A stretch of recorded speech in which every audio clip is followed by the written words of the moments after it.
ملي بیرغ سره د طالبانو دښمنۍ په اړه د نجیب ننګیال زرینې کرښې. ننګیال لیکلي یو کال وشو له ملت سره په دې جګړه اخته دی چې درې رنګه کلمه داره بیرغ به نه رپوئ. هره ورځ یې څوک پرې ویشتلي وي، څوک زنداني کړی او څوک وهلی.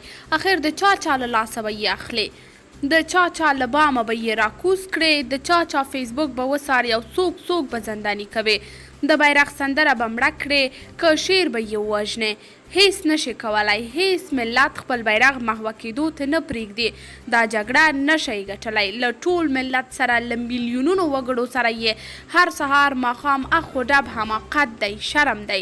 خلک در پورې خاندي. له دې کاره تیر شئ، بې ځایه ځانونه مه ستړي کوئ. لا منفوره کیږئ او لا مو دښمنان ډیروئ.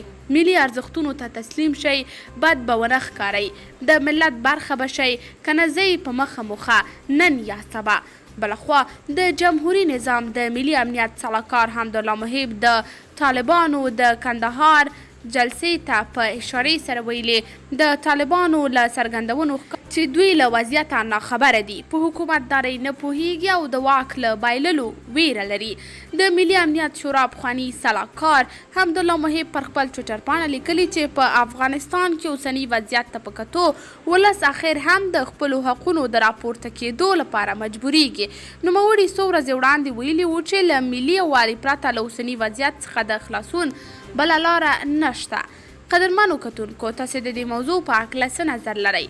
خپل نظریات را سره په کمنټ کې شریک، ویډیو لایک او چینل هم در سره سبسکرایب کړئ.